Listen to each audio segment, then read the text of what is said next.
It is now 7:02. We will call our first set of tellers at latest 7:10, maybe a little earlier. So that gives you 6 or 7 minutes to get a beverage, to use the loo, to walk your dog, whatever you want to do. Get comfortable. Everyone will stay muted other than me and the Queen. Introductions coming very shortly. I just want to make sure that I believe we are on Facebook Live. So I want to let everybody know that we are on Facebook Live. So if that's a thing for you, you should be able to go to the top right of your photograph, your picture, and hide your video if you do not want in any way your face to be out there in the world. And in the meantime, Mary, what question can we ask these lovely human beings who have joined us here this evening in the chat? I think we should ask everybody where they're from. It's always nice to find out where people are from. Lou has already done it. Lou said what cities are represented, but that was Lou actually sent that to me. So I'm gonna copy Lou's question and put it there for everyone. And Mary or Ronna, our lovely co-host this evening, if you have another question, because it sounds like this might be one of these sort of that kind of night where it's a little wink, wink. You know, maybe you have another kind of question. Go ahead. Oh boy. We have got people from all over. It's cool. We've got Mass, Chicago, Wendy's in Chapel Hill. She's my neighbor. I like very close, I think. She came to the in-person slam, by the way. Oh, that's awesome. Toronto, Massachusetts, Chicago, a lot of Chicago. Something's in the water. Mm-hmm. Portland, LA, very nice. Brooklyn is in the house. Yes. There's something about Chicago and the Boston area. There's a lot of people there that are involved in story, it seems like. It is. It's wonderful. Oh, Tina is in Poughkeepsie, which is one of the harder names to pronounce out there. It's a hard city to pronounce. It's charming. If Shweta Bhatt is here, would you message me directly? Let me know if you're telling a story. I'll put your name in the hat. And I'm glad you're here. Very, very glad you are all here. In about a minute, I'm just going to go over how this is going to go. It's pretty straightforward. We're going to roll through these stories rather quickly because it looks like we have 19 stories in round one. And then 6 storytellers will go to round 2. There'll be a few minutes in between those 2 rounds. Mm-hmm. Sometimes we've let the tellers promote their stuff. I feel like with this many, that might get a little bit clunky. So what we'll do is if the tellers can hang out just after we finish, promote, and of course use the chat. By all means, I want you to let the world know what you do and what you're up to. But maybe we'll take that time in between the rounds just to like relax for a few minutes. Sure. Use the bathroom, get a glass of wine or a little whiskey or whatever it is that you do. Oh, out of box wine, get out of the box. I was gifted a couple of lovely boxes of wine recently. There are a few people here who are part of that. So I appreciate that very much. Now you're seeing these names. I've got 19 names in my hand. They're going in this hat. Is it the hat? Is it the hat? There is actually 2 hats. They're from Peru. There are stories associated with that. You don't need to necessarily know all the details, but I've been saying that for almost a year now, and no one's ever heard the damn story. Yeah, I know. This is called, this is suspense, right? It is. It's a lot. Good for stories. You wait for it. They've been waiting for a year, man. All right. So I want to introduce the lovely Queen Mary Dalba. She's in Massachusetts. Hello, everyone. She is our co-host this evening. She is also your story summarizer. So when the tellers are done with their stories, Mary will summarize those that did not go over time, and then I will put that in a poll and launch it. So round 1 will have 4 polls. Mm-hmm. So if you are in the audience right now, what you need to know is that you'll be voting several times, 4 or 5 tellers in each section of round 1. It looks like it's going to be 5, 5, 5, and 4, if my math is correct. We always leave the last one open because, hey, if somebody's like inspired and they want to join in that last one, they can do that. Yeah. You do need stories, just so you know. And what we ask you to do is, like, while people are telling the stories, whatever system you have or whatever you want, whatever you decide is the best story, that's what you decide. So if you have a little system, you just want to use your head, but Mary will summarize those that are eligible. And in the poll, I will put a little blurb. So I might say John and a couple keywords. So you should be able, and there's only 4 or 5, right? Right. So we ask that you are voting for your favorite story, not necessarily your favorite storyteller. Now, I know if you have friends here, this is what friends do. Sure. So, hey, if you're going to vote for your friend no matter what, who am I to say you can't do that? But I encourage you, vote for your favorite story, and it should be a story. So if someone throws down a wicked good poem, we could all appreciate that.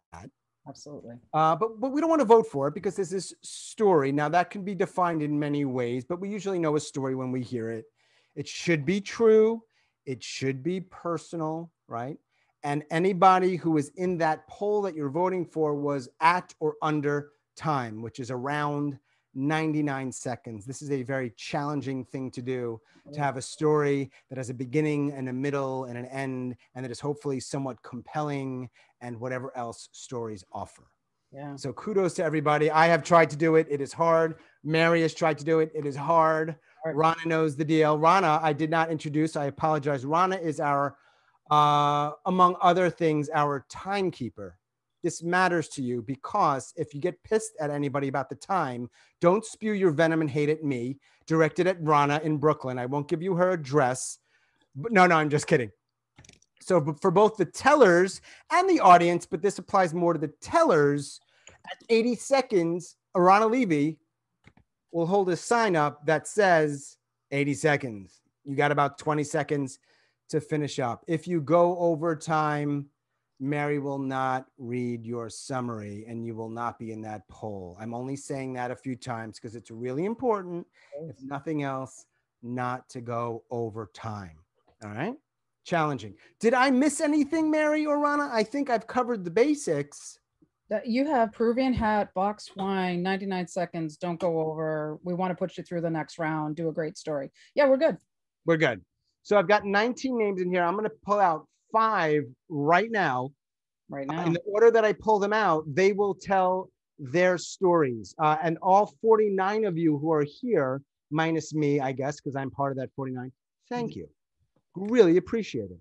And you're in for a treat because this is fun. Now, before I pull out these names, actually, I'm going to pull out the names. This is the fair thing to do.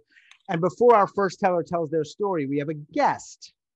It is becoming a tradition here that Miss Vandy Purky, she is in Chicago, Illinois, starts us off. She's not competing. She's just getting 99 mode. But let me tell you who. Can you hear me okay? Do I have a weird mic situation? Just blanked out and came back. Yeah. Good? Yeah. You're all right now, though. All right.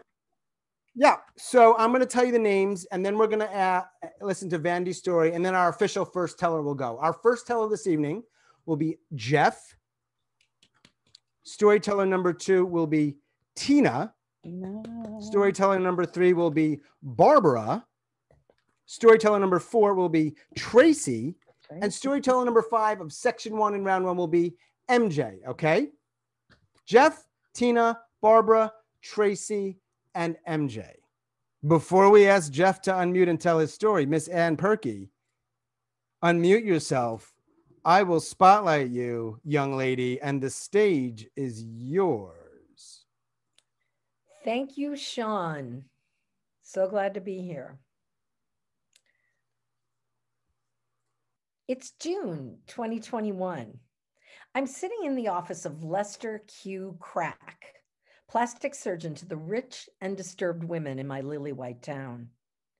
There are 2 varnished hot blondes waiting with me, one with a bear claw necklace that looks like a weapon, the other gnawing on an almond, likely her food for the week. I am in a muumuu and leggings. I feel like a suburban carcass. I spent the pandemic in a depression and ate anything that wasn't moving, and now have a neck gaggle and a beach ball stomach. I'm afraid to undress in front of my husband, Jim, so I lock myself in the closet. The gaggle must go. That's why I'm here. Dr. Crack appears from behind a red curtain. He introduces his assistant, Kiki, a frightened blonde, and begins to fiddle with the gaggle, making small, guttural noises. We will cut near the ear and down the face. And your eyes are wrong, all wrong. I must take the fat from an area of choice and fix the eyes. Pronto. Fuck! When did the eyes get involved? I came for the gaggle. I asked price. Kiki hands me a note. It's fucking 20 grand without the fat for the eyes from an area of my choice. I leave and call Jim and tell him about the visit. There is silence. And then he says to me, I think you're beautiful just as you are. And I know, despite the gaggle, despite the flatline depression I endured in the pandemic that caused me to eat for 10, he totally means it. Boom. Well done, Ms. Purky. Thank you for leading us off as always. Is it safe to say that you will be doing this regularly as long as we have our 99, which is more or less monthly? Love to. Yes, no pressure. Would be happy to invite other people, but you have taken this on and done so beautifully over the last few months. So thanks for kicking it off. We're going to keep it rolling. Remember, round one, we're flying through. We have 19 tellers. All right. I want to get you out of here definitely before 9 because you have other things in your life to do. Jeff, you are unmuted. I am going to spotlight you. And Jeff, before you start real quick, you're a bit of I want to do a quick test with you. Can you see Ronna Levy right now? Can I what? Can you see on the top Ronna Levy? Because she's your timekeeper. Yes, Ronna, I can. Great. That's your sign. Just want to make sure that works for you and others. Take your time whenever you're ready, bro. I'll break a leg. All right. Thank you. Growing up in a small town in the early 2000s was a little awkward. It was early dial-up internet, so if it wasn't football season, most people spent their Saturday nights at Keggers or listening to a police scanner. Everyone knew each other, where they lived, what car they drove, and if you were a teenager, this made things difficult to get any privacy. There was no make-out point the teenagers would all go to because that would be immoral. So my girlfriend and I had to get creative. We were not creative. And instead of just telling our parents we were going to see a movie a few towns over, we would go see a movie a few towns over. But then they built a driving range at the edge of town, and it was set very far back from the road. So one night we decided to explore it. Now, I played Little League Baseball, but I wasn't into golf. And what I learned that night is that you can get to second base at a driving range. So we were enjoying ourselves until we heard a voice, followed by flashing blue lights. We gathered ourselves, stepped out, and were interviewed by the cops. Then we were sent home, waiting for the wrath of our parents and the rumor mill from that police scanner on Monday morning. But no one said anything. We made it through the rest of high school, and no one mentioned it. And at my graduation party, I told everyone about the new college I'd be going to in the fall, and someone chirped up, "Hey, is there a driving range? Because I hear that's a great place to go get lucky." Boom. Boom. Jeff, well done, sir. Thank you. It is always challenging to go first. I want to say quickly, I told that story like a couple weeks ago, and that was the first time my mom had ever heard anything about that. Uh-huh. All right. So stories can unveil things. Indeed, stories can unveil a lot of things. Jeff is in Chicago. He's a good man. I haven't seen you in quite a while, so it's good to see your face, bro. Thanks, bud. All right, next up, let's keep it rolling along. Mary, not surprising. We got started off on a really good, right? We just, Turkey and then Jeff, something's in the water in Chicago. I'm telling you. Kory's shaking his head, but it's true, Kory. Something's in the water. Next up is Tina. Tina, you were unmuted. I'm going to spotlight you. Take your time. Every summer, we used to head out the back door, following our mother like a bunch of ducklings through the backyard to the American River. And my mom had set up this beach chair in the water. So, you know, the water would go over her toes, and she would slather herself with iodine and baby oil. And she would read salacious novels while the rest of us, you know, splashed around and hunted for frogs and skipped stones. And when the sun went down, we would get in these inner tubes and we would float to the Watt Avenue Bridge. And my mom would get in the station wagon and she would follow us. So when we got to the bridge, she would pick us up and we'd go home. when I'm 12, we go on our first formal vacation to Lake Tahoe. And we water ski and we motorboat and we make campfires and roast marshmallows. And it's probably was the best week of my entire life. And when the weekends, we get in that station wagon, we head down the mountain, we get home and we go inside and it's dark inside. So one of us flips on the light and the house is empty. All of our furniture has been taken by my mother, and she's left us. Boom. All right, Tina, by the way, where do you live? Where are you? I'm in Poughkeepsie. Oh, that's right. You're in Poughkeepsie. Yeah. Which is the harder name to pronounce? I think we all wonder. Poughkeepsie or Schenectady? Poughkeepsie or Schenectady? I used to lie to a friend one time that I was trying to get rid of, that we were living in Poughkeepsie, and we weren't. So she would leave me alone. And then eventually we ended up moving here. Thank you for that story. You are our second storyteller this evening. I appreciate it. Second of those competing storytellers. So thank you very much. Our next storyteller, I must find how. Yeah, I believe I did that. I wanted to get the spotlight away from Tina and over to Barbara. Barbara, unmute yourself, and we are going to spotlight you. Take your time. And by the way, this is for everybody. Check out the chat. There is a lot of love coming through the chat to our tellers that will happen throughout this evening. So have a look. Barbara, break a leg. Okay. One summer afternoon, my friend Susanna and I are enjoying dinner at Corcoran's. It's a popular Irish pub in Chicago. And our booth is under one of its floor-to-ceiling windows. And suddenly this large pigeon who got in through the open back door flies right in between our conversation and smacks in the window trying to escape. It's stunned in panic and it's now on our table, frantically flapping its wings against the glass. Now, Susanna has always been terrified of birds and she screams, "Ah!" Scooches down the bench and looks back and goes, "Ah!" a second time. And I reach out and I reassure her, I've got this. And I turn to the agitated bird and I gently pin its wings as I grab it. And its glassy, frightened eye is on me, expecting, I guess, that this apex predator will soon start feasting on it. But instead, I walk out, release the pigeon who flies off like it's been shot out of a cannon. And as I walk back in, the entire bar who had been watching this avian drama, it breaks out in applause at my heroic deed. I take a deep bow, and as I sit back down, Susanna's expression is now one of amazed admiration. Like I'm Roma Downey at the end of a Touched by an Angel episode, where a radiant glow envelops her as she tells that week's hapless person that God loves them and has a plan for them. And Susanna says, "Dude, I've always admired you and I didn't think I could admire you anymore, but that was amazing." And I feel I should tell her I've rescued many stunned birds from window strikes, but I'm so touched by her admiring look and want to be thought of as an angelic hero just a little longer. So I decide it can wait and I'll just tell her later. Boom. Boom, boom. Thank you, Barbara.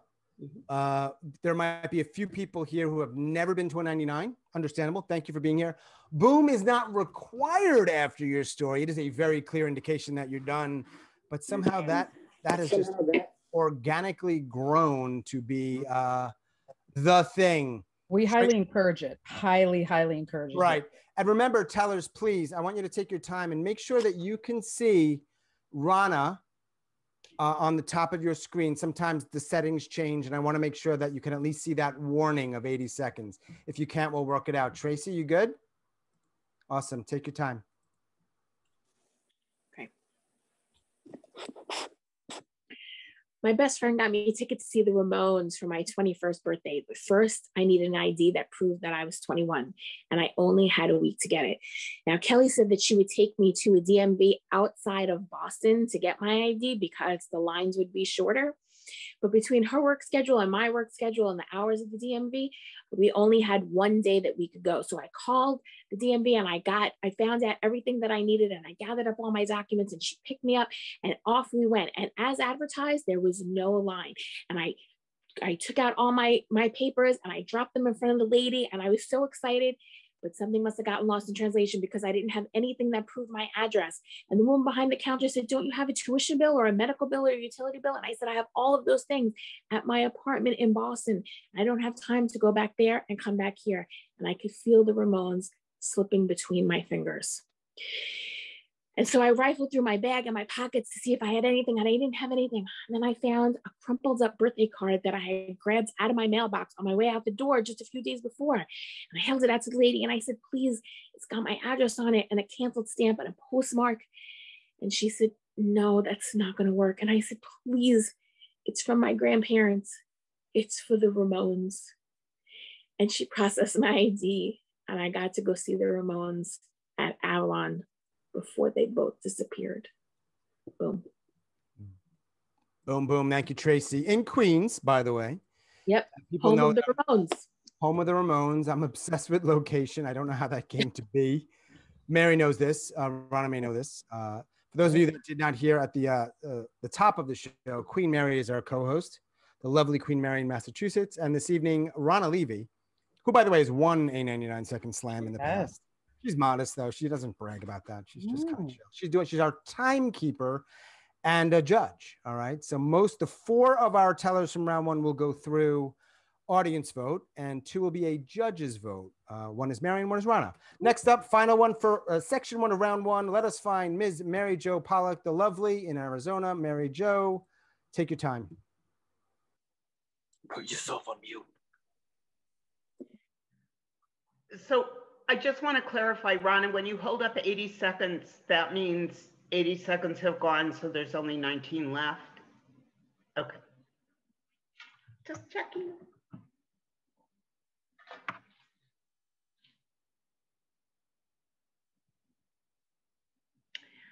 Hi, Kogi. How are you today? Kogi's what we call my mom's sister. I called her every day during the pandemic.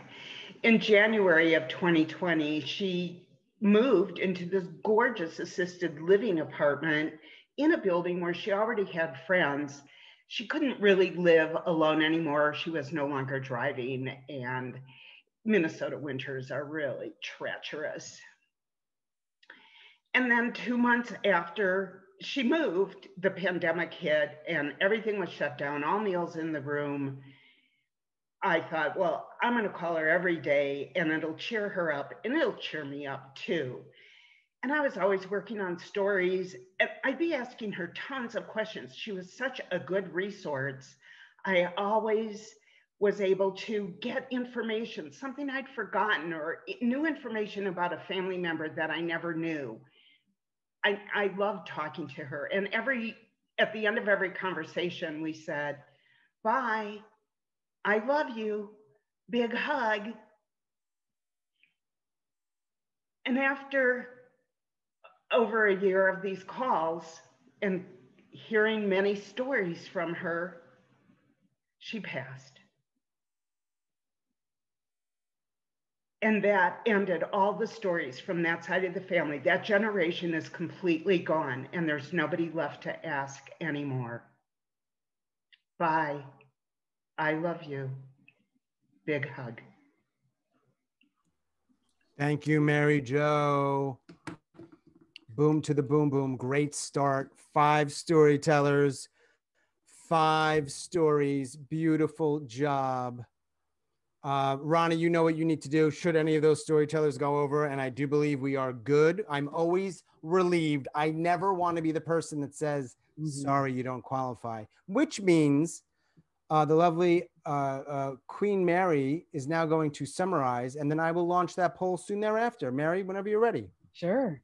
So Jeff found out that you could make it to second base on a driving range, but also found out his friends did know about it before he went to college. Tina's mom, you thought was, a great mom following them when they went down the river, but then came home and found all the furniture gone. Barbara was touching birds by an angel. She was touching birds like an angel. There we go. At Corcoran's pub, and decided to let her friend think she was an angel for a little while longer. Tina went to get her license and almost didn't make it to see the Ramones, but luckily a card from her grandparents got her through. And MJ's aunt, Kogi, gave her all the dirt before she left the earth. All right. And by the way, so that was Jeff, Tina, Barbara, Tracey. Tracy. Sorry, Tracy. Yep. So you all heard the stories and then you heard the summaries, and now you will see the names in order and a blurb or two, just a word or two to remind you. I'm going to save this and launch it in just a moment, and we will have our first poll done. This is always such an exciting part of the show, Mary. It is very exciting. Start polling. We will have our first winner. People are salivating. I'm like, no more. Without further ado, I'm going to launch it. I would love to see everybody that can vote, and that includes every single storyteller. Please vote. Yes. So, do we vote for one or two? You got one. You should just be able to vote for one. If that's not the case, then I launched the wrong poll. Is that right, Elena-Beth? Is that okay? You can only vote for one, right? All right. It's really, really close. Everybody vote. We've got about 8 more people that could vote, and we have a really, really close. You know, it's amazing. It's amazing. Yep. What about ranked choice voting? Yeah, no, ranked choice is not an option on Zoom, unfortunately. We have got one more person that could vote, and actually this is not going to make a difference. Oh, no. So we will close this poll, and a reminder to both our audience and our tellers, the section winners, there will be 3 more in round 1 we'll go through, and then there will be 2 additional tellers that go through. All right, so now, like I said, I'm going to keep it moving. If you have any questions for me, whether you're a storyteller or in the audience, just put them in the chat. I should be able to get them, especially because the lovely Ronna Levy is helping me this evening, helping us with the timing. Thank you again for that. Just so everyone knows, no fixes are in here. I got 5 more coming out. 1, 2, 3, 4, and 5. These go back in the Peruvian hat. And here we go. Our first teller of round 1, section 2 is going to be the lovely Christel, followed by Ethan, who's also lovely, Tim, Silvana, all lovely human beings. They are amazing. Nadia. Now this is, look, we've got sections of 5 here. This is extraordinarily competitive, and these stories get better and better each time. So kudos for everyone for showing up and doing the best you can. Christel, when you're ready, unmute yourself and I shall spotlight you.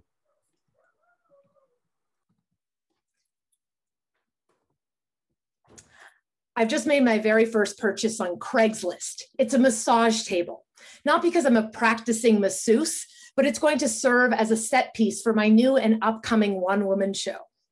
On a Wednesday afternoon, I drive over to Igor's house. He's the guy I buy the massage table off of. And when I arrive, he's waiting on his front porch. He's smoking a cigarette. He's got greased back hair. He's wearing a white tank top, boxer short. He's got knee-high socks and Birkenstock sandals. And he directs me to drive down this little secluded alley. And in this moment, I wish I would have told my husband that today was the day I was going to pick up the table. And when I drive down the alley, then Igor ushers me to come into his garage. And I've read stories about this, people who have gone and purchased things off Craigslist and then gone missing. But when I get into the garage, it's all okay because the table is perfect. It's everything that I need. It's in great condition. The price is right. And I hand Igor over the cash. And then Igor helps fold up the table and he puts it in my trunk. And in his thick Russian accent, he asks me if I'm a massage therapist. And I tell him I'm not, but it's going to be a set piece for a show. And he looks very confused. And then I ask him if he's a massage therapist. I don't know why I ask him. He looks nothing like a masseuse, but he tells me he's not. But every night he's asked his wife to massage him on that table and she refuses. So now it's time to sell the table. And when I get into the car and I go to pull off, Igor continues to tell me that he's a plumber, but someone stiffed him on a bill. So he broke into his client's house, stole the table, and it's now collateral. And as I drive off, I wonder if I am now an accomplice to the crime. And as I perform my one-woman show, I fear someone will yell, "Is that my table?" Boom. Thank you, Christel. All right, so you know what? Look, Mary, we got some more humorous and comedic. We got some more tragic and dramatic, and a lot of stuff in between. We do. How it always is. These stories, they're all good. They're all interesting. It just the level of talent, you know, it just keeps amping up and amping up. It's amazing. For sure. Yeah. Remember tellers to be able to locate Ronna, your timekeeper, before you start, because I don't want you to have to I still more than a year later have not really mastered Zoom. No. I'm trying. I think we're doing great for what we have here, Sean. We are going to find Ethan, and we are going to ask him to unmute himself and then spotlight him. Ethan, take your time. So this story is a Chicago special. I'm from New York originally, but I went to college in Chicago, in the south side of Chicago. And I took a liking to Chicago, and one of the main reasons for that is deep dish pizza. I love deep dish. I get into fights with my New York friends over it constantly. It's gotten pretty heated. But my senior year of college, I was living off campus, and it was in between semesters. Not much was happening. It was pretty deserted. And I said, you know what, screw it. I'm going to get some deep dish. I'm going to go home and eat it, and it'll be fine. I go get the deep dish. I'm walking back to my apartment, and immediately there's a gun to the back of my head. I am being robbed. The guy says, give me all your money. And I'm from New York, so I know what to do in this situation. I drop the pizza. I hand this guy everything I have on me, my wallet, my cell phone. I'm not screwing around. He's got a gun to my head. Take whatever you want. And then he says the most terrifying thing I've ever heard in my entire life, which is, I'm going to give you the count of 3 to start running. 1. And he starts counting down. And I am terrified. I thought I was going to die. I didn't know what was going to happen. But what I realized later on, after this happened, was that somewhere in between this guy saying, I'm going to give you the count of 3 to start running, 1, and me running for my life, I managed to pick up the pizza and take it with me. Because apparently that's my fight or flight response in this situation. Is wallet, cell phone, not worth it? Deep dish, worth dying for. When the cops came by, I was in the back of a police car crying, eating deep dish. And if you've never eaten pizza while crying in the back of a police car, let me tell you, that is the best pizza you're ever going to eat in your entire life. Boom. Thank you, Ethan. What a great last name you have too, Stanislawski. And Ethan, you are in Chicago? I'm in Los Angeles, but I went to college in Chicago. Oh, okay. Out on the West Coast. Cool. Thank you for your story. Second story of section 2. We had Christel up in Toronto, Ethan out in LA. And next up, we're going to keep it moving right along, is Mr. Tim. Let's find Tim. Mary, do we know where? There he is. He's already unmuted himself. Really appreciate that. Tim, take your time. They're pros. And Tim's got a guest in the background. He's got an audience, another kind of audience behind him. That's my daughter. Yep. You're still in the camera, so. No, she's good. So I'm 15 years old. I'm leaning against my parents' car. I'm watching my father running for his life, and I do nothing to help him. I just lean against the car and I say to myself, fuck you, Dad. Because I'm 15 years old and I know everything. I know why the car is there. My dad brought it there to take me home from soccer practice. I know that my dad was just told that if he wanted to live past 50, he had to do 3 things fast: stop drinking, stop smoking, and start exercising. And I know that I'm watching day 1 of exercise. I'm literally watching my father running for his life. And I'm sitting there and I'm saying to myself, this man can only run a quarter of a mile without being in pain and turning back. And I know that. And I know that I used to think that he was very strong, that he could build anything for me, a house, a go-kart. He was even strong enough to say no to alcohol, but now it was not. I know everything that night except this. I have no idea what I'm going to say to my dad when he gets back to the car.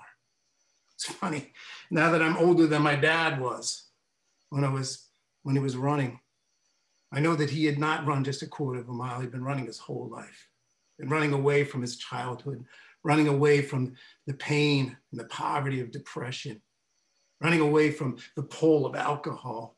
And now he was running back towards me, towards his youngest son, who was 15 years old and who knew everything except how to simply say, I love you, Dad, and I'm so proud of you. Boom. Thank you, Tim.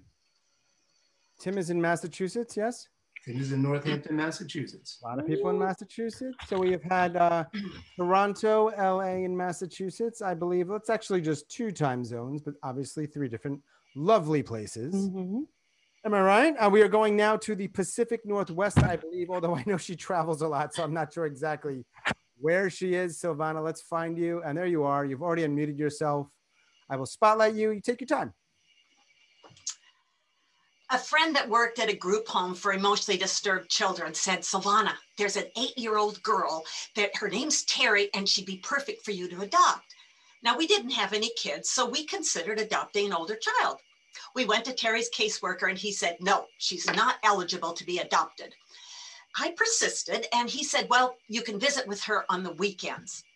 And at our first visit, we found out that Terry had only gone to school 31 days total. She'd never had a birthday party, and she would flinch if we got close to her because she thought we were going to hit her. We fell in love with Terry. And for the next 12 months, the caseworker said she still isn't legally free to be adopted. And we got worried because the group home father was coming into her at night and kissing her. And one time the caseworker accidentally said the name of the judge handling Terry's case. I went to the judge and I said, when are you going to relinquish her? And he looked at me puzzled and said, I relinquished her 1 year ago. I stormed into that caseworker's office because I was livid and I screamed, she's been legally free for 1 year.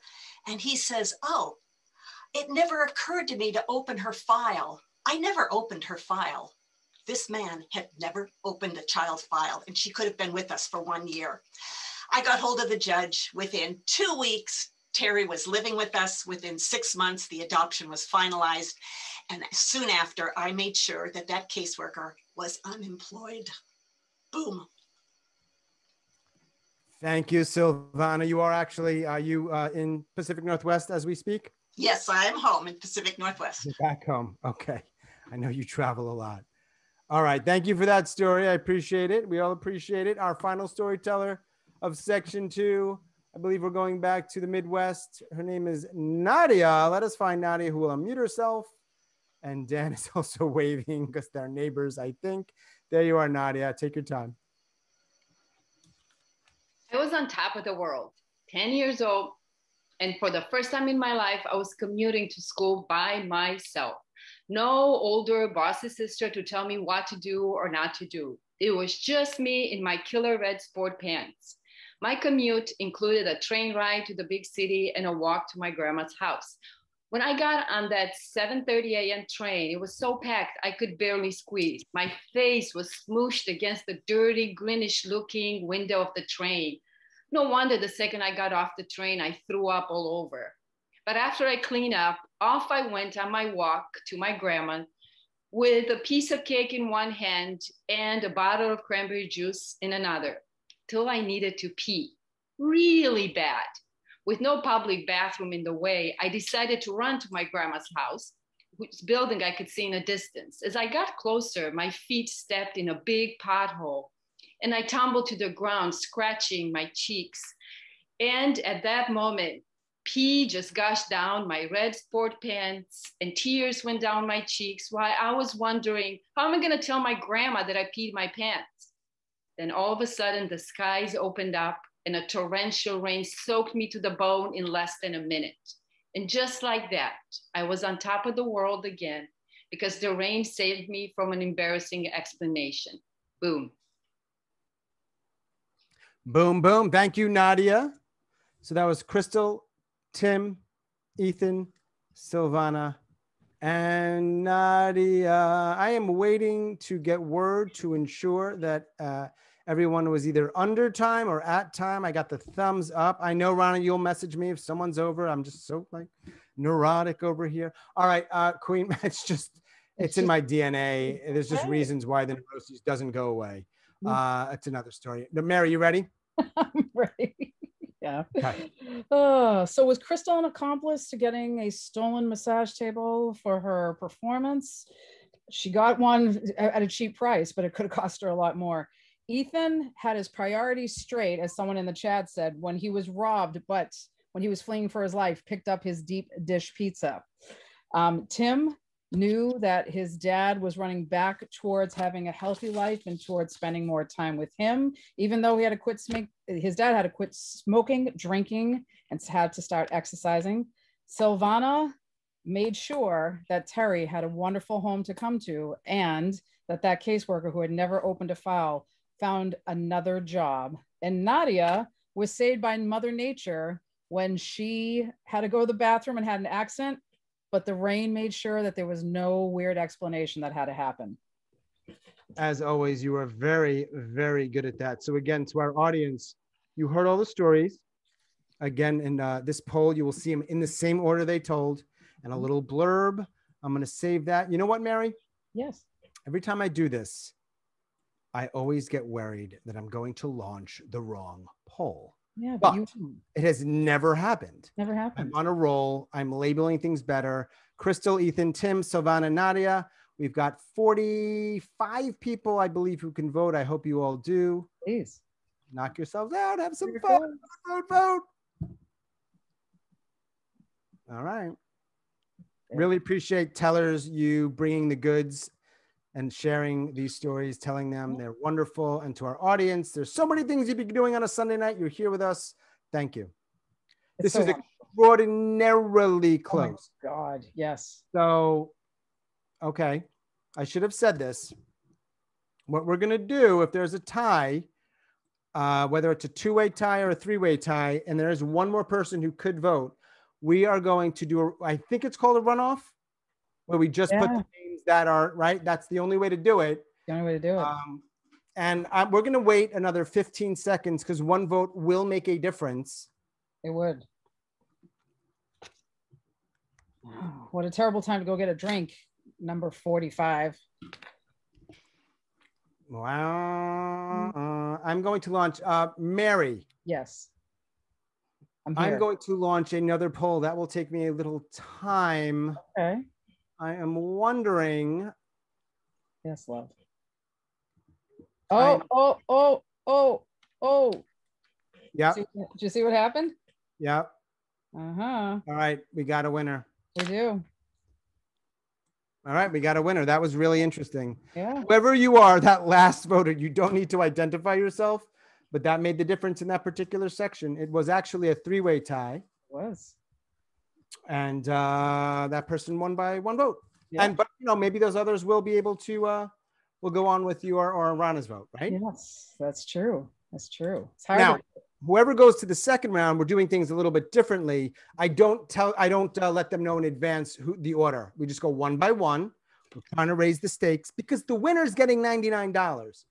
Look at me. I don't have a lot of money. So I mean, come on. This is a lot of money for me. It's better than boxed wine. It's fine. It works. What's that? It's better than boxed wine. I am going to kick into the boxed wine at our brief intermission. 1, 2, 3, 4, 5 more names in no particular order. Here we go. Do it.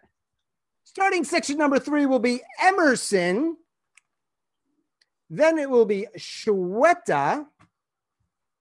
Elena-Beth, who goes by EBK. I actually don't know if she does, but that's what I call her. That's what we're doing. Mark. And Neshama. These are all very competitive sections. I know some people don't like making storytelling competitive, but that's just what we're doing here this evening. We are making it competitive. It's part of the fun. Let's find Emerson, and there he is. Unmute and take your time, Emerson. The worst thing that ever happened to me did not put me in jail, did not put me in a hospital. It came in the form of a piece of information that confirmed all of my worst fears and then some. Destabilized my whole world and my place in it, and it drove a wrecking ball through my ego, and I reacted in shock. It was fight, flight, or freeze. I stopped sleeping, and I know some people do stress eating. I do the opposite of that. When I'm freaked out, I stop eating, so I did that as well. And it added a hallucinatory quality to my long walks through the suburban wasteland of Burbank, California, which is where I was working at the time. Because I was still working, I couldn't ask for time off because I just started the job a month ago. So I couldn't really ask people to understand what I was going through when they just met me. So I came to work, I continued to do a good job, and I continued to hallucinate and live mostly off of air pollution from the Burbank airport until I talked to a friend who confirmed that the worst thing that ever happened to me was pretty bad, which made me feel a little better. I felt like I wasn't losing my mind. She also convinced me to eat something. So I went to a nearby diner and I ordered a black bean and avocado omelet, which is my comfort food. And as I was eating it, I almost broke down in tears, but I didn't because I'm not in touch with my feelings and I don't want to talk about it. Boom.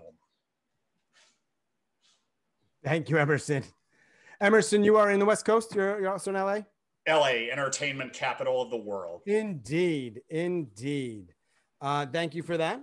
I appreciate it. So you are the second storyteller in section number 3. See, I think this is the entertainment capital of the world right here. Right, Emerson, you didn't get the memo. This is actually the entertainment hub. This is it. At least we say that to ourselves. I don't know if anyone else really gives a shit or believes it. All right. Okay. Let us continue. We had Emerson, and now we have Shweta, who's in Massachusetts. We're going from West Coast to East Coast. Can we find Shweta? Let us find Shweta. Where are you, girl? There she is.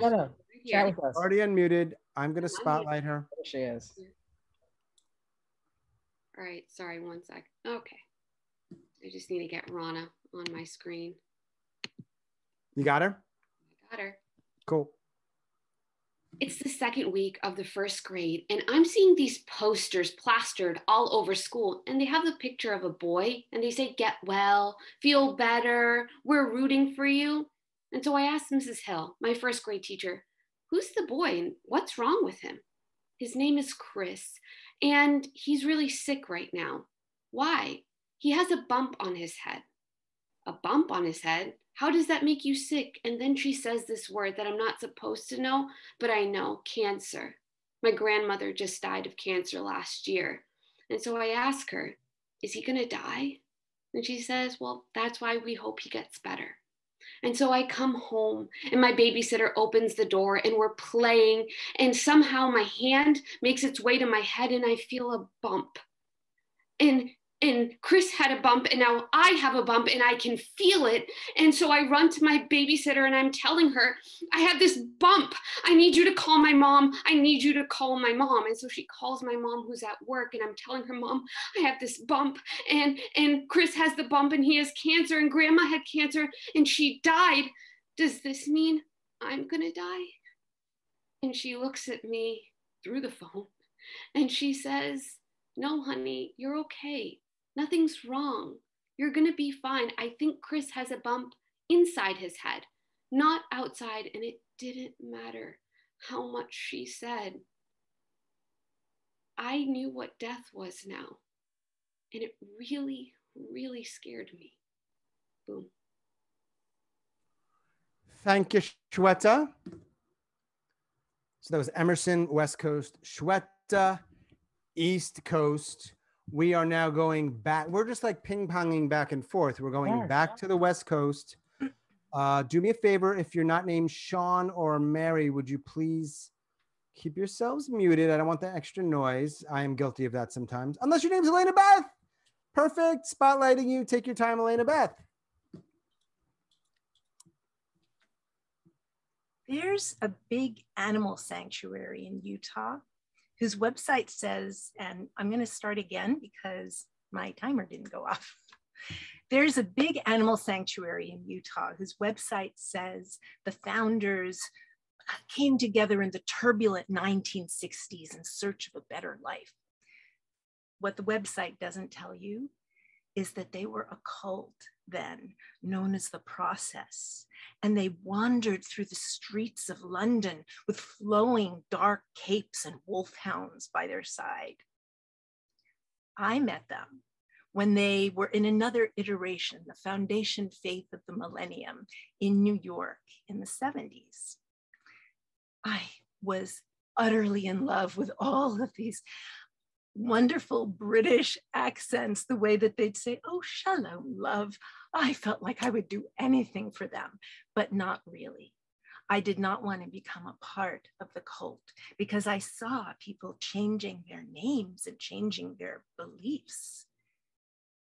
I loved being there. And I loved going to the psychic workshop where you would sit in front of a stranger and exchange an object. Though I wanted to be spiritual, so I just let images come to my mind. And one day, someone who introduced himself as Robert sat down, and I could not clear my mind of images. All I saw were things from a Bell telephone commercial earlier that week where there were all the different logos. And I told him, I'm just going to say Bell, but ignore it. He said, why? I said, because it's not important. He said, but my name is Robert Bell. In that sanctuary, I learned to listen to the inner voice.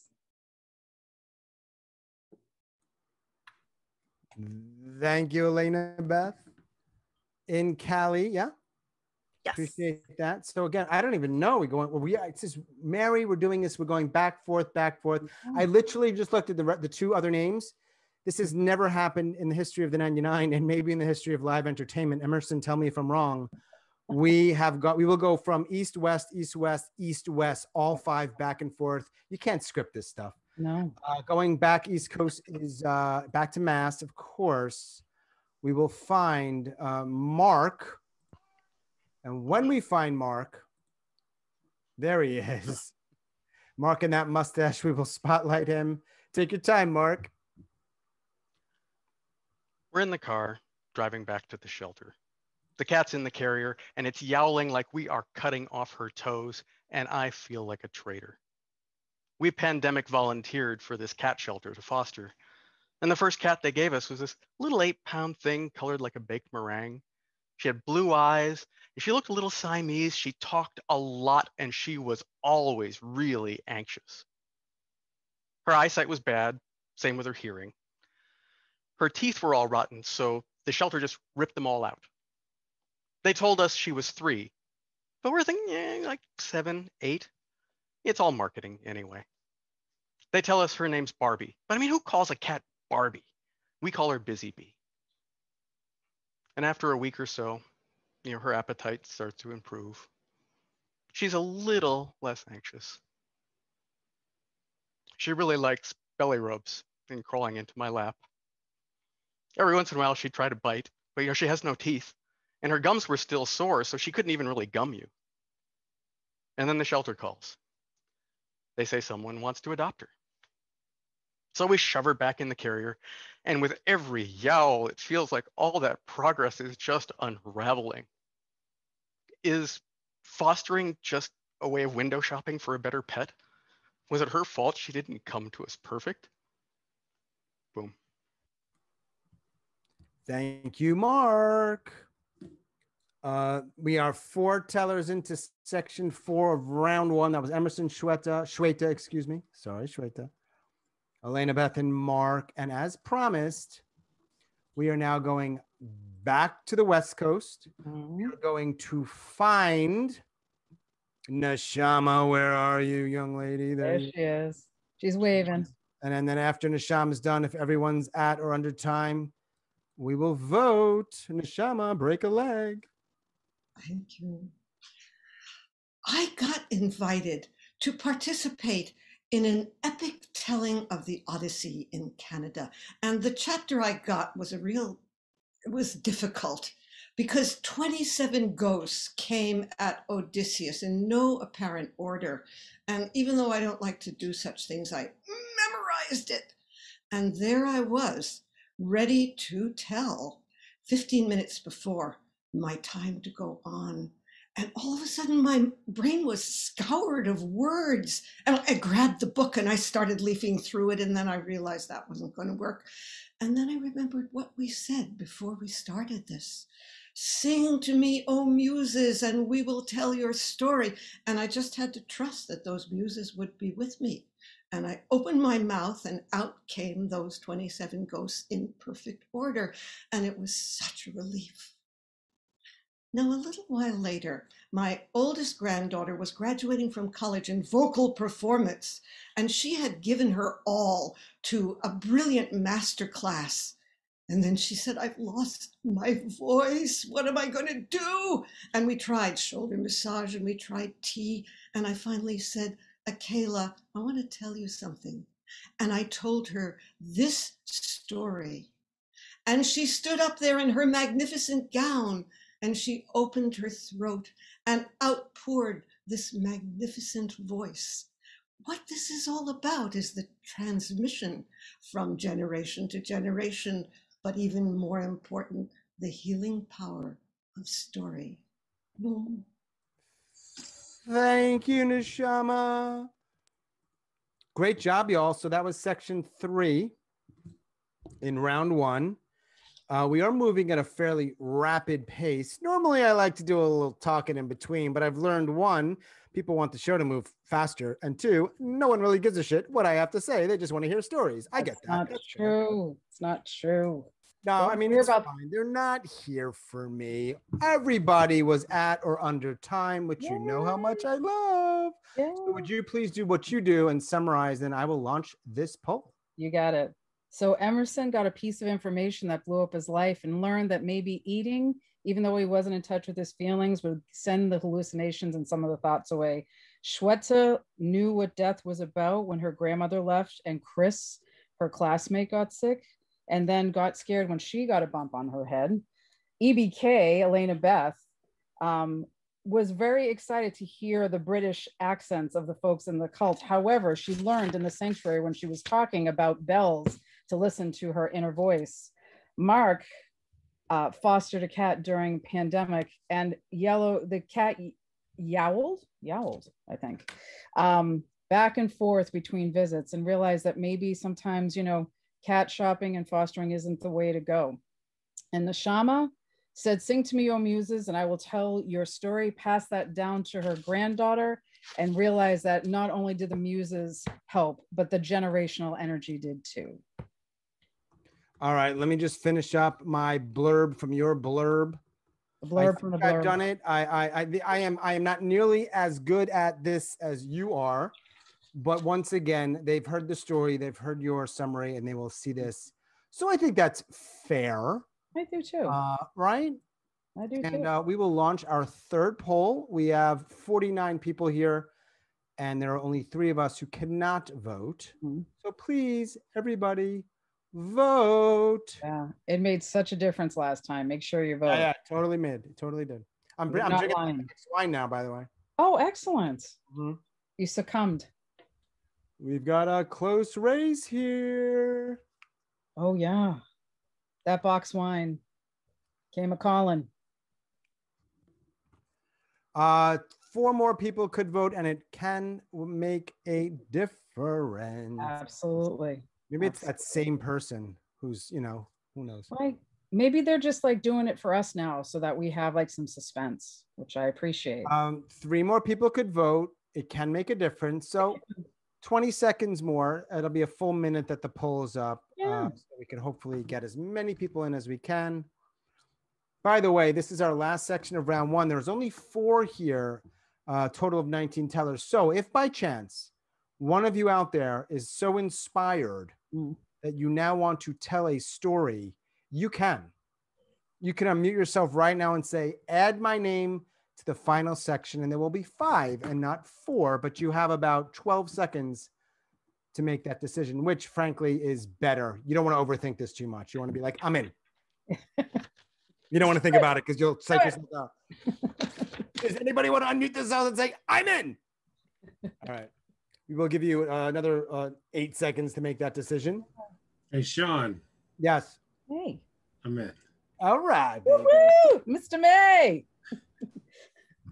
All right, so we are at now the 4 tellers from the last section. Like, really? Come on, man, that's not fair. But we always do this if there's an uneven amount and one section has 1 fewer teller.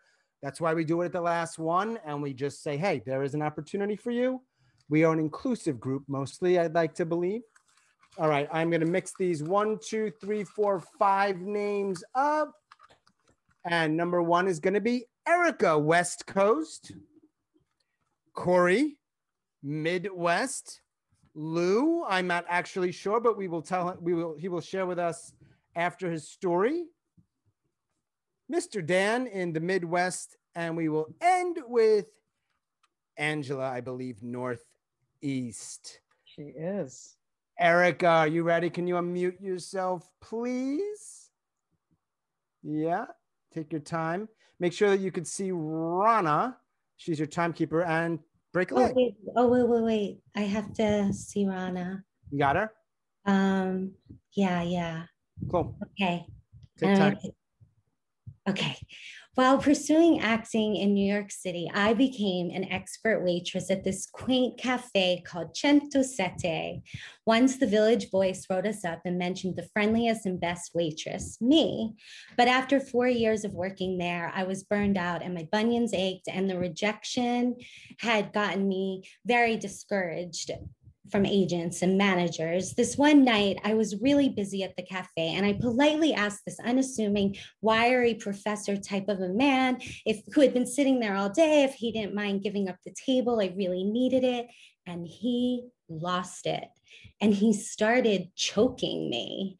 And suddenly, like, my survival instinct kicked in, and I hauled off and I punched him really hard in the stomach, and he ran off in a daze. I assured everyone I was okay, and I went outside and I was smoking a cigarette and crying dramatically when suddenly I heard this little voice, "Excuse me." And I looked and I saw this little old lady in a house dress and slippers. And she said, "You must be an actress." And she told me how she used to dance on these midnight booze cruises up and down the Hudson. She said, "Don't let anyone discourage you, especially the CIA, those bastards." She may have been a little out of reality, but it seemed like the universe had sent her to remind me to keep on pursuing my dreams. And I wiped my tears, held my head high, and walked back into that cafe. Thanks. Thank you, Erica. Great job. Wow, Mary. So Erica is our 16th teller of a total of 20 in round one. Boy, oh boy, the talent is just off the charts. It gets better every slam. Every time. By the way, we started this last August, and our Grand Slam, our fourth one, will be next month, a day shy of our 1 year anniversary. That's amazing. Yeah. That's amazing. I would love to say that our 1 year anniversary, we are getting picked up and syndicated by major networks around the world. That would be an absolute lie. I'm in my living room. That's all we've got, but we're having fun, and the talent is amazing and the energy is amazing. And I think, Mary, you pointed out how supportive everyone is, which I appreciate. I'm sure the tellers appreciate. I hope they do. Yeah, because they're amazing. So, and thanks again to you and to Ronna for stepping up and helping out with timing and judging. Ms. Ronna Levy. All right, next up from the great state of Iowa, Mr. Kory May. Thanks, Sean. My older brother taught me everything that I needed to know about basketball. I'm so much smaller than he is. When he starts teaching me, every time I put up a shot, he would block it. Every time I tried to dribble, he would steal it. This frustrated me. Then he left town for about, 20 years. And then he came back. And he thought he still could kick my ass at basketball. What I thought was big then was only 5'10", and me, I'd sprouted to about 6'4". And then we decided to play basketball. Every shot he went up with, I blocked. Every time he tried to dribble, I stole the ball. He couldn't stop me. Inside, outside, and you know what? I even threw down a monster dunk on him. He didn't like that very much. I got a little cocky and I talked a bunch of smack. You know, what's it like to see the bottom of my soles when I dunked on you? How does my, smell? Well, you know, and he got upset. And then he said to me some words that really hurt. Come here, Kory. Yeah? Want you to remember this for the rest of your life. What's that? When you were young and vulnerable in your crib, I let you live. Boom. All right, thank you, Mr. Kory May in Iowa. Apparently, I was just told that I accidentally, inadvertently shared section 4 results or section 3 results with people. Not my goal, so you might have seen the results and ruined some of the surprise. It was an accident. It happens from time to time. All right. If that happened, it happens. Okay. It's okay. It's one round. It's one round. Just one section, really. It's just really. Yeah. So. But I still don't know what I actually did wrong. I don't mind doing it wrong, but you want to know what you did so you don't repeat it. Next up is Lou with an amazing background. Lou, when you are ready, would you unmute yourself? I'll spotlight you and take your time, sir. How's that? Can you hear me?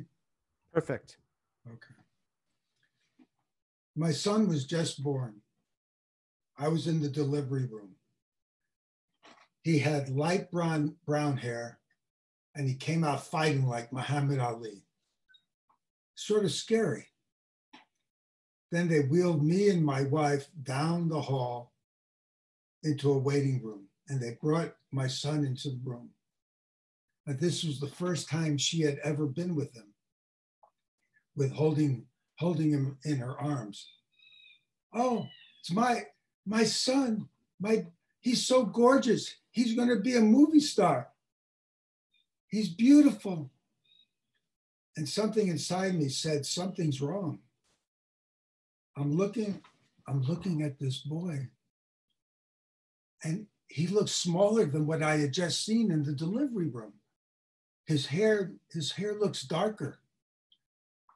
Oh, he's gorgeous, he's gorgeous. And the phone rang. Someone said, there's flowers coming up. Then the phone rang about 2 minutes later. Mrs. Greenwald, your mother's coming up. And I'm thinking, this is not my baby. This is not our son. And I don't know how to say this because this is her time. This is her time with her son for the first time. So finally I said, that's not our son. And my wife looked at everyone and said, he's crazy, get him out of here. Get him out of here. He was crazy when our daughter was born. I said, really? Take off the wrapping and take a look. They took off the wrapping and our son had a pink anklet on. And of course, there was no penis. It turned out they brought us a little girl. You know what? I wish I had not been right that night. Thank you, sir. Thank you, Lou. Hey, Lou, great job as like everyone else. Where are you, by the way? I'm in Highland Park, Illinois. Okay, another Midwesterner. Appreciate that story, man. Thank you very much. All right, let's keep going. So that's we had Erica and Kory and Lou. We are now staying in the Midwest. Yeah. We are finding Dan the man. We're going to spotlight him. He's going to unmute himself. And then we are nearing the end of round 1.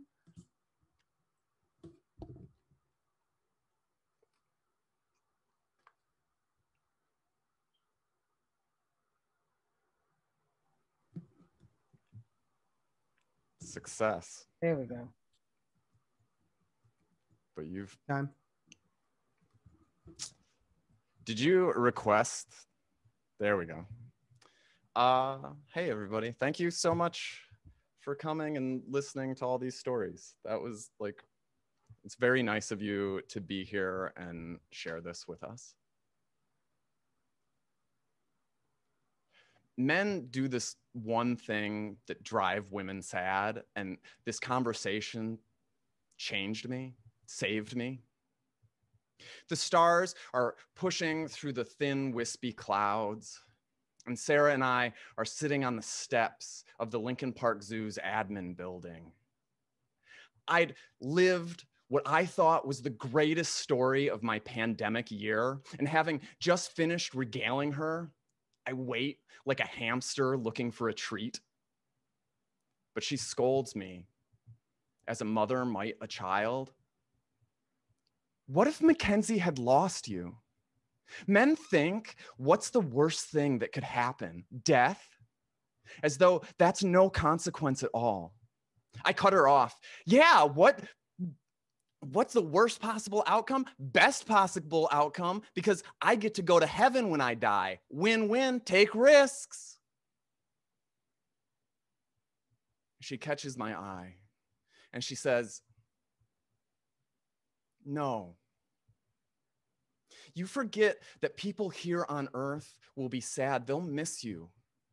Where would I be if you died?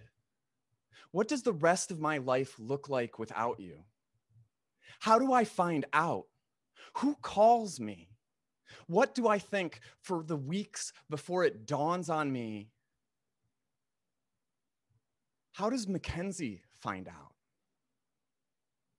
How does your wife know? She's in fucking Japan, Dan." Boom.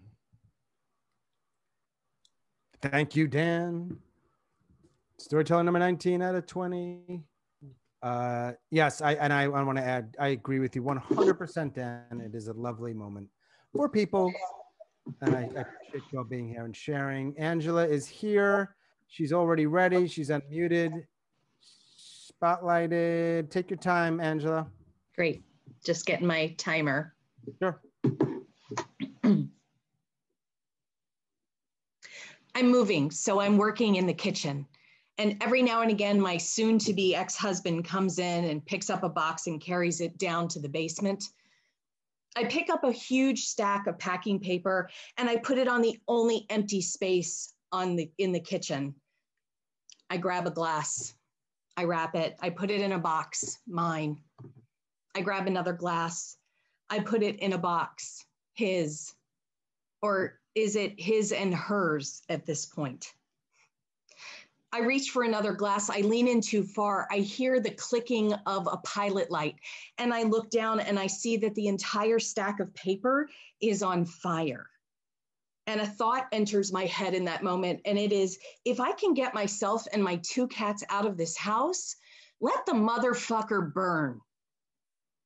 But then something else takes over and I grab the entire stack of flaming paper and I throw it into the sink and I turn on the water and I reach under the sink and I grab the fire extinguisher and I point it at the flaming bits of paper in the air.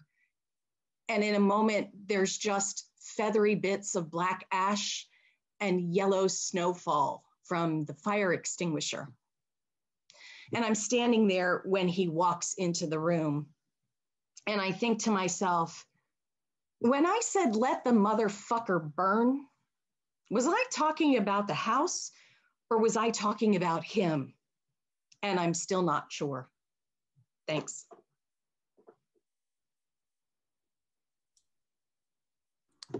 Thank you very much, Angela. I think I might have a little bit of an echo. We are just tabulating a couple things before I ask the lovely co-host, Queen Mary. I need a little information from Ronna and then we can move forward. All right. Hang on one sec. We all can relax here. Yeah. Suspense. Since we gave up some answers, it's good to take this right. out. We have to find suspense elsewhere. Right. Great job. What a fantastic round. Totally. God, I mean, all 20. Wow. Really? Hang on. Hang on. We're hanging, my friend.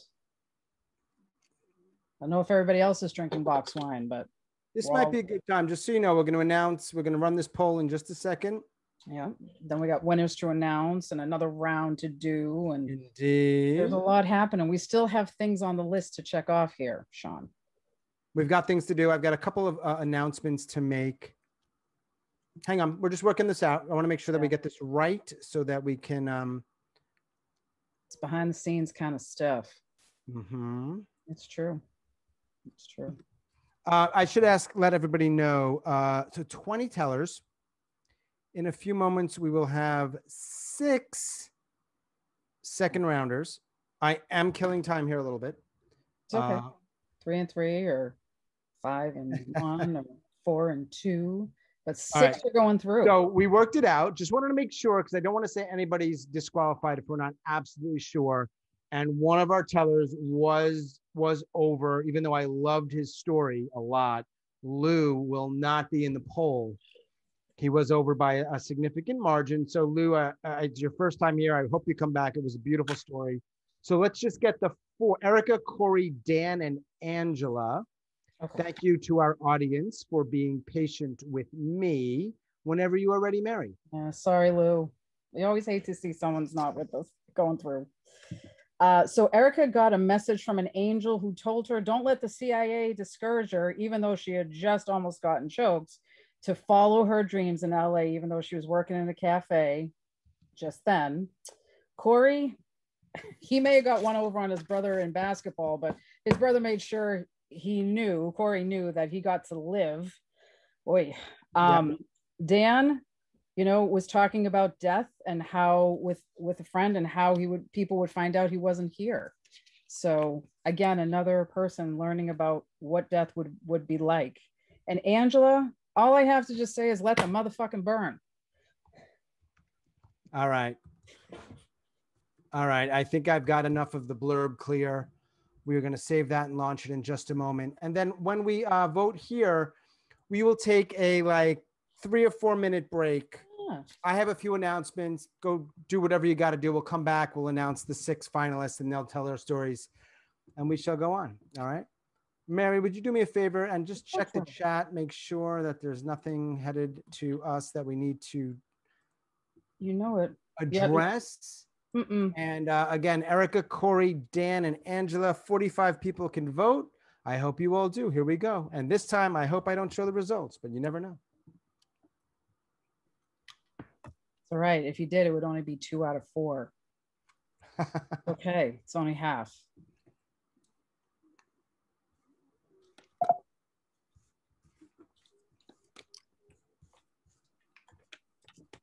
All right, I think we've got, let's give it another 20 seconds or so. Yeah.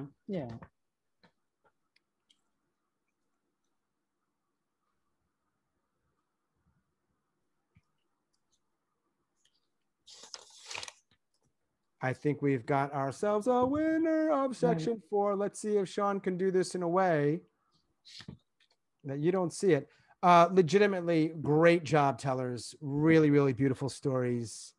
It is not an easy thing to do. So thank you for showing up. Thank you for sharing what you did, telling these stories. And particularly a lot of these stories have some weight to them. There's all kinds, but I really appreciate those. All right. So we have 4 section winners and we're going to work out the other 2. We will announce that in 3 to 4 minutes. I should actually give an exact time. Fair? I think so. Let's do 4 minutes.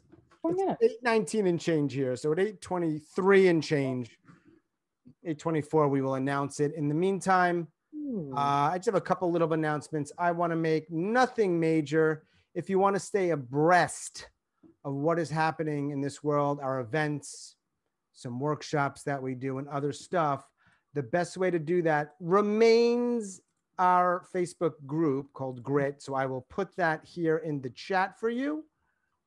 I want to make sure everyone can see it. And I will also do something that I don't love doing, but if people are so inclined and they want to give Grit a little extra tip, I'm going to put a way to do that. No pressure. There's a Venmo and PayPal, both work just fine, but you're here, whether you were invited by somebody or you paid to come in, it's perfect the way it is. Mary or Ronna, I want to give both of you the mic for stuff that you might be up to that we need to know about. We're going to give the mic to our tellers after the after round 2, but do you have anything you want to share with us? Yeah, I'm in an in-person show, my first, and I don't know how long, in Newton, Massachusetts this Thursday. So it's called It's About Time is the theme. I know Shweta will be there. Okay. I mean, there's going to be some Massachusetts people represented. It's going to be wonderful. So come out. I have hugs available for anyone who wants a hug. More than one. It's fine. So that'll be a lot of fun. So stories and a hug. Stories and a hug. And I think there are one or two others that here that will also be there. Chandri's also going to be there. Yes. Yeah. So some fabulous Massachusetts people. More of you should come out. I don't want to put Ronna on the spot, but Ronna, you have the mic if you want it. I know. Sure. Yeah. Next Saturday night, the NSN finals. Ooh. Right? Yep. And it's Sean, Kory, me, Melissa. Mm-hmm. Am I missing somebody? Missing somebody, but I don't remember who Andrew. it is. Andrew, many of those are here, and there's some others, obviously. It's a total of 10, yeah. But here. So Richard, right? Richard Munchkin? Yeah. He didn't make it. Oh, he didn't? It was unfair, but hey, these things sometimes are unfair. Dan says he was robbed. Yes, he had a good story. Second Grand Slam, there were two. Second one was a little more competitive, I think. Yeah. Ronna, I messaged you, so you know that. I messaged you back. Yep. Got it. Cool. All right. I said in 2 minutes we'll make our announcements. That's what we'll do. So you have about 2 minutes to use the bathroom, take a walk, stretch. Then we will announce our 6 tellers. Their names will go back in the hat. I will tell you right now, I know the 6, the section winners, and the 2 that the judges put through. There will be some tellers who don't go through. There were very, very good stories. I know I say that every time, but it really is true. There were some fantastic stories. I'm always torn. I'm like, why do I do slams? I want everyone to win. Why do I do that? Well, because then it's just the next time everybody comes, they have amazing stories again. It's just wonderful. Yeah. It really is. Yeah. I wish we could comment, but we can't. But I just would say they're amazing. Every time I want to say something, I'm like, oh, I can't say anything. Yeah. Yeah. You know, you got to be fair. Yeah. We got to be fair. There were several first timers here tonight. I don't think they're first timers to story. They are first timers to this particular event, which I appreciate. Thank you. I'm glad that they found us, however they did. And there's many of them have been coming back. And hey, we're going to continue to do this as long as there are people who want to tell these stories and people want to watch. I don't know what's going to happen in the next, months. And people are going to say, I don't want any Zoom for the next 9 years, which I understand. I know, but just keep coming back, guys. I need to keep this job. Right. How are you defining job? I need to keep the crown. I mean, it's, Exactly. All right. It is 8:24. Oh, it's time. We're going to announce it. No particular order. I'm going to randomly say the 6 names. Then they're going to go back in the hat. We're going to pick them. Round 2. So now we have a total of 6. You'll hear the stories again. They will be different stories. We will have one winner. And should there be a tie for whether that's between 2 and 3 people, we will do a runoff. Yeah. And then if there's a tie after that, we will have co-winners. The 6 names are, and I hope they're all still here, Tina, Nadia, hang on. Let me make sure I get this right. I apologize. Uh-oh. Hang on. Tina, Nadia, Neshama. Who was our section 4 winner? Can you message it to me? Yes. Give me 1 second. Shweta, MJ. I told you I was off my game. No, I know what's going on. And that one person's like, dude, that's so unfair. What are you doing? But there's one section winner that I missed. So can we just find that person? I went ahead and sent it to you. You did? I did. I apologize. This is okay. I got you. Oh, okay, my fault. Yep. Sorry about that. And Angela. Angela's like, yo, dude, really, you motherfucker? I mean, that's her language, not mine. I would never say that. All right, great job, y'all. I hope everyone else, the tellers, stick around. If you didn't make it through, we love you. You're great. And yes, tellers, you can put stuff you want to promote in the chat. Also, once we're done, we'll just be loose. We'll unmute, and you can also promote stuff. All right, names are going back in. Here we go. Let's do it. And one at a time. Tellers, I hope you're ready. If I call your name and for whatever reason you're not here, it's okay. We can go again, but try to be here. First up is Nadia. Are you here, Nadia? There she is. Yes. Spotlight that girl. Ronna, our timekeeper, should be ready. Awesome. Nadia, break a leg.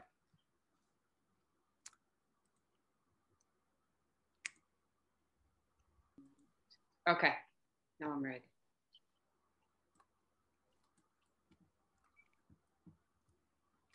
It all started with the frozen turkey. My workplace raffled one out for the upcoming holiday. And this coworker of mine who won it gave it to me along with a handwritten note that said, "To the most beautiful woman I have ever met." Shortly after that, as I walked in my classroom, a big brown box with my name on it was waiting for me. Inside the box, there were mothballs smelling oversized women's clothes, along with a note, "To the most beautiful woman I have ever met." I chuckled and gave the clothes away to some of my students. Then more gifts kept coming. A vase with 27 roses waiting for me at the door of my apartment on my 27th birthday. A big red envelope stuck to my car's windshield with a certificate letting me know that a star in the sky was purchased and named after me. And then no more gifts. And about 8 years later, one afternoon, I received a call from a priest letting me know that one of his parishioners tried to commit suicide and left a note addressed to me saying his life was not worth living since he couldn't build for me 800 churches, which was what he thought would win my love. That was the last time I heard from him. But will it be? Boom. All right, Nadia, thank you very much. Nadia Felecan. Try not to say her last name, Lex. I don't think I ever really get it right, Mary. Get it right. Got it right. Okay. We try. It was perfect. It was perfect. Oh, really? Okay, good. We strive for perfection. You got we do. Just so you all know, you can check out stuff the Grit Group next week. Mental Health Happy Hour. That's an open mic around mental health centered stories. The week after that, we have something called The Flash, which is sort of an improv and story event. It's fun. And then the week after that, we have something called Deja True, which are truologues, which is this new form that me and some of my people have created. We already had one. It was a blast. So check it out. If you it's the easiest way is to go into the group. But you can reach out to me in other ways. Mary, one day I'll figure out how to do an email list. And I can email people. Apparently that's a thing, but me and MailChimp don't get along, man. One thing at a time, Sean. One thing at a time. Zoom, we're just getting Zoom down. I know. Take it easy. I know, I'm going to breathe. Just breathe, right? Breathe. Next up is Ms. Angela, who's still cursing me. No, she's not. She's lovely. I'm going to spotlight you. Take your time, Angela. Great. Thank you.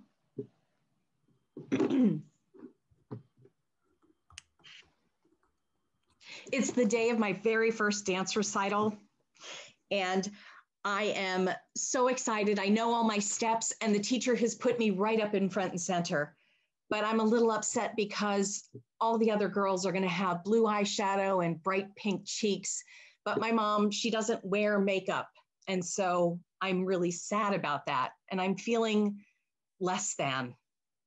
We're supposed to wear white tap shoes, but I only have black ones and we don't have a lot of money. So mom goes out and she buys a spray can of white gloss paint and she spray paints my shoes.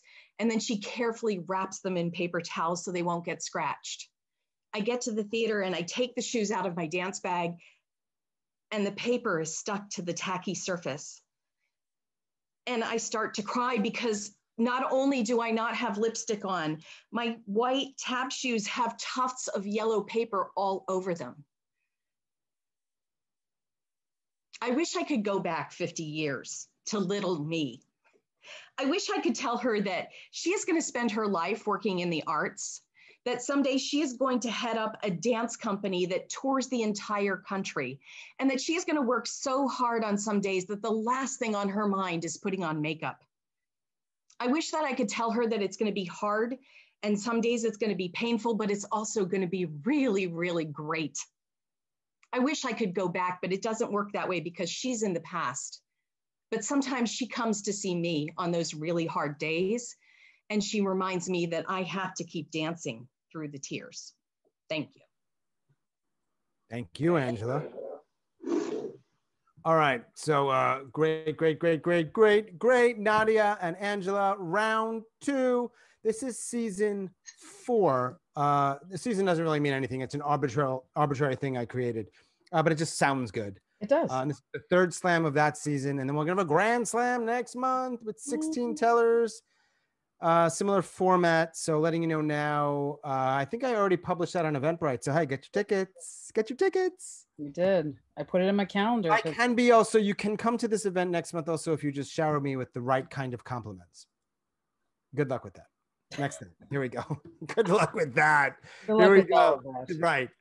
I hope she's still here. I haven't seen her in a bit because she went so early. But Tina, where are there? You are. Unmute. Spotlight. Tina is up. Whenever you're ready, you take your time, Tina.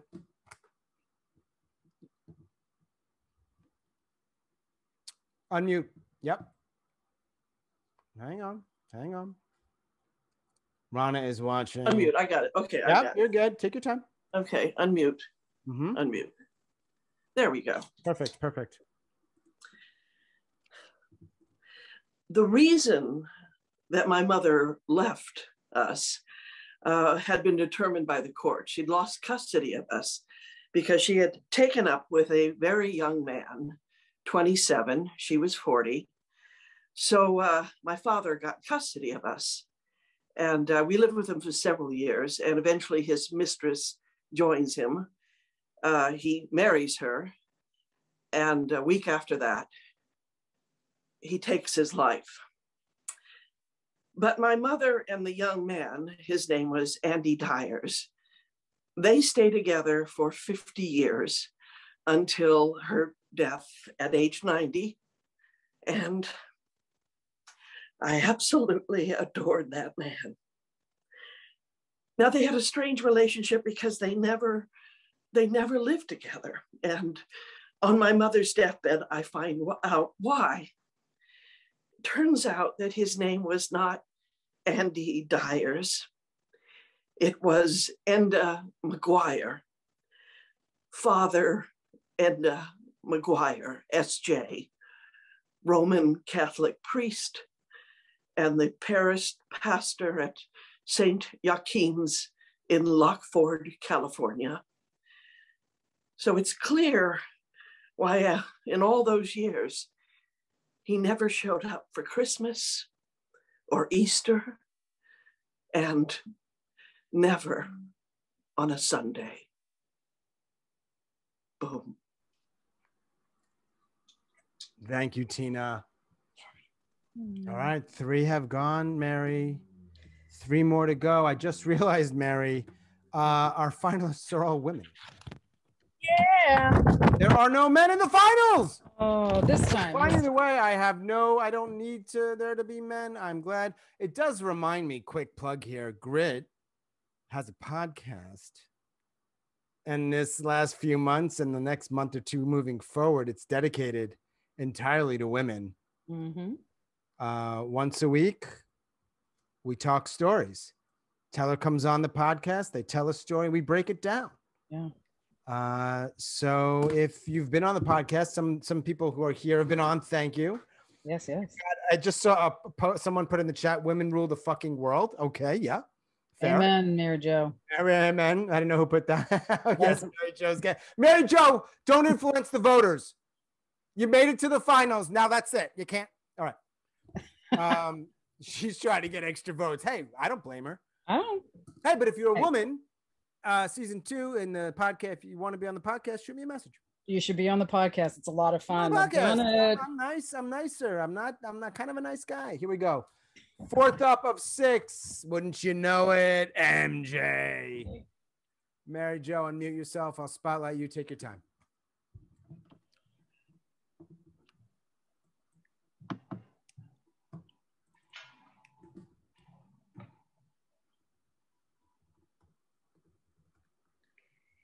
Happy Mother's Day, Kogi. That's what we call my aunt, my mom's sister. I will see you in less than 48 hours. I was flying from Tucson to the Twin Cities the next day, but I'd get in too late to see her. We had lunch plans on Tuesday at the best remaining Jewish deli in the Twin Cities. I was thinking all the way on the plane, I can't believe that she made it this far. I'm so glad. I moved my trip up 6 weeks because she'd been in the hospital. And I was just waiting for that hug, that Kogi hug. She gives the best hugs that you have ever had.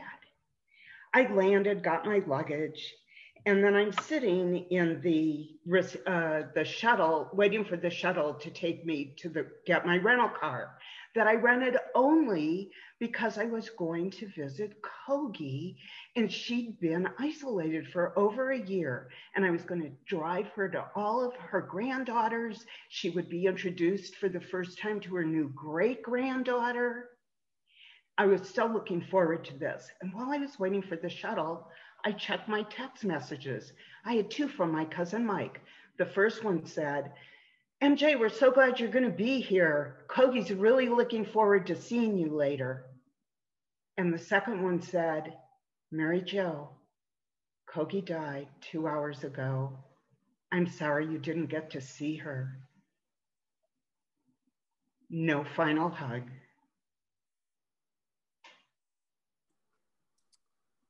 Boom to the boom. Thank you, Mary Jo. All right. Great job. Final round tellers. Love this event. Love this event. Yeah, Mary. And you know what? If they don't say boom, it's okay. I just am not always sure when the story's over. It stops. I don't want to cut them off. That's the worst thing in the world. I did tell people we would get them out of here at a reasonable hour. We're at 8:38. We have 2 more tellers. We have an announcement. And then just so you know, we'll formally end it shortly thereafter that, but then we will sort of be loose, unmute yourself and hang out if you want to. I completely get it if you don't, but hey, we're going to hang out, talk some shop. Right. Come hang out. Yeah. And remember those compliments. Yeah, they go far. The right things, you get a $5 credit to the next event. Oh, that's a real, right. That's an incentive. Next up, go ahead, Mary. I was going to say the last slam we did, I think we had over like just about 100 people with us. The Grand Slam? Yeah, it was, it was big. It'll be big. Yeah. Hey, if we can get 100 now, August 2021, after what we've been through, we'll get it. Whoever needs to be there, they're the perfect people to be there. Exactly. Right people are there. Next up, let's go back to Northern California and find Neshama. There she is.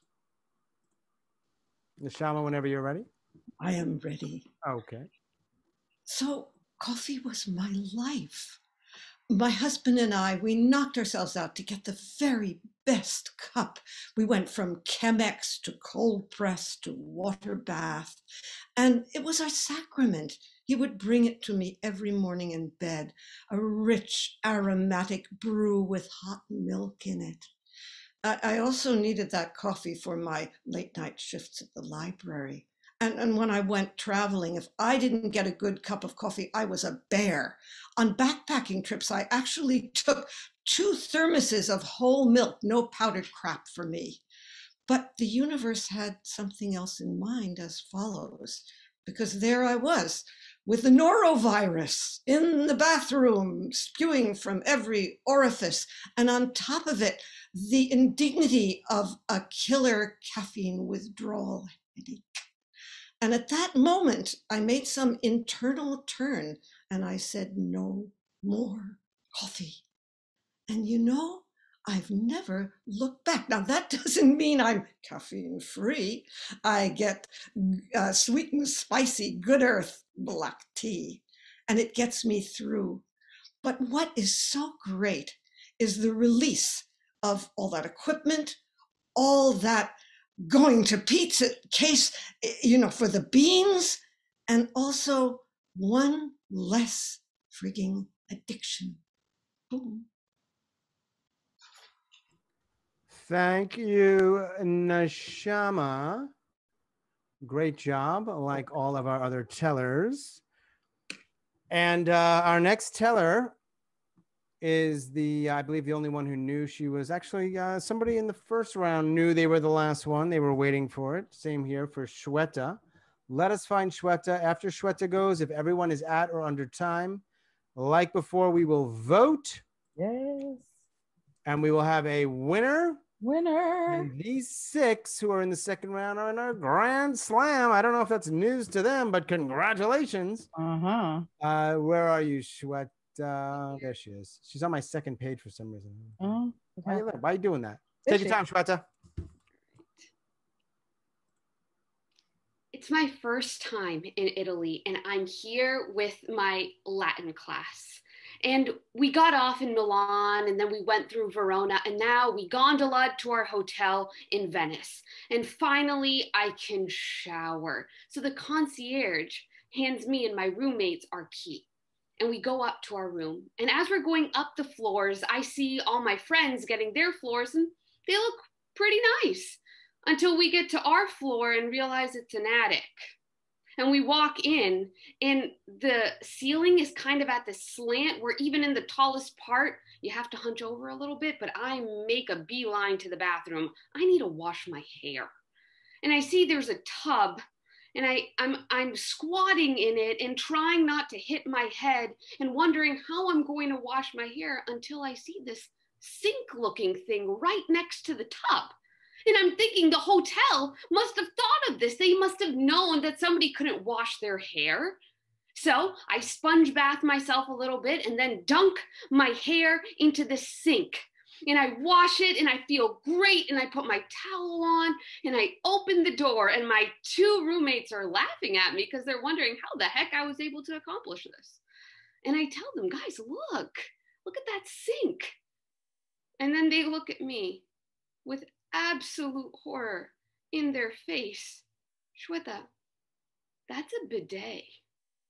Boom. Nice way to end it, Shweta. All right, people. I'm going to wait for Ronna. Ronna, give me a thumbs up. Perfecto. Great job, Ronna, tonight. Thank you so much for all your help. Ronna in Brooklyn. And we're not giving her a dress because Lou's going to come up there and just be like, dog. All right, Mary. Yes. Mary. Yes. As always, it's been a pleasure. Can you please do our summaries? We will launch it. We will probably buy ourselves a little dramatic pregnant pausing and then announce our winner. That sounds wonderful. Yep. So Nadia has someone who wanted to build 800 churches for her in order to win her love, and kept giving her gifts to the most beautiful woman that he ever met. Angela realizes she has to keep dancing through the tears when she had an incident with black shoes being spray painted into white shoes, then turning into shoes that had paper all over them. Tina, well, her stepdad or her man that happened to be a man of the cloth was part of her family. She loved him, but couldn't spend Sundays or Easters or Christmas with them. MJ missed the final hug from Kogi. And Neshama went from coffee to black tea after a vicious case of neurovirus. And all I have to say with Shweta is hair in the bidet. All right, I'm going to get, would you please help me out here? Sure. Which one? Tina, what would be, I want a couple keywords for Tina's. God couldn't get in the middle of love. What's that? God couldn't get in the middle of love. He's a priest. I'm putting God in love. Look, they all heard it, and they all heard you. Yes. I hope that I did him justice. I'm sure. Before we launch this poll, huge thanks to everybody, our tellers, the audience, as always. Really appreciate it. All right, hope you all can vote. It looks like 43 people can vote. This one has got 6, and we will have a winner in a moment. Here we go.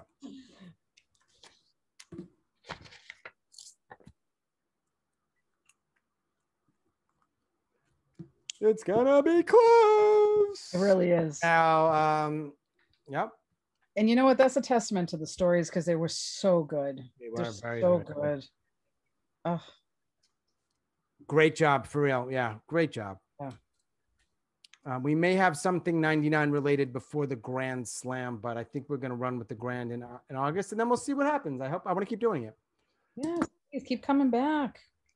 We do have a couple more people who haven't voted, but it won't make a difference. We have a clear winner. Mm-hmm, you sure do. And I will tell you, those stories, all of them, particularly those in the final round, were really strong. So strong. Really, really good. So I would not necessarily want to be someone who was voting, because we don't vote, right? Oh. Me, you, and Ronna, we don't vote. We're just here to look gorgeous. That's true. And we do. I think we accomplish that every single time. Every time. Every time. Every single time. We look gorgeous. All right, we're going to announce the winner. We're going to say goodbye. Huge thanks. And then if you want to hang out and talk, we will hang out with you and talk. All right. Hey, let's do this. Ronna, you saw the poll as well, right? Mary, will you be okay with me giving it up to letting Ronna this particular slam announce? No. No, you guys do it. It's okay. Queen Ronna Levy, would you please announce season 4 Slam 3's winner? You guys do it. Okay. All right. Queen Mary, will you please announce season 4? I love it though. This is the exact suspense we were looking for. Ronna, I was going to give you the crown. Yeah, y'all. She doesn't have the crown. You do. Put it on. Put it on. Okay. Hold on. Let me switch out. Hold on. Now you know you've got a winner coming. And who is the winner this evening, Queen Mary? Our lovely, lovely lady. I'm not sure where she's from, but darling Tina, you're our winner. Tina McKenna, unmute yourself. Great job. Congratulations. And I didn't want to. You don't know how I needed that. Good. And by the way, I never say this during the event because I'm always wary about like influencing votes. This is the first time Tina has told a 99 with us. And there's not a lot of spaces to do it. So I imagine you haven't done this a lot. I don't know. Great job. Congrats. Thank you. Two really strong stories. You are very deserving. Everyone did a beautiful job. I hope you're proud. Thank you to our tellers. Thank you to our audience. Thank you to Ronna and Queen Mary. A formal good evening and enjoy your tune. Someone's celebrating and now we can just relax, unmute. I stop the recording and stop the live. Bye everyone on Facebook. Peace.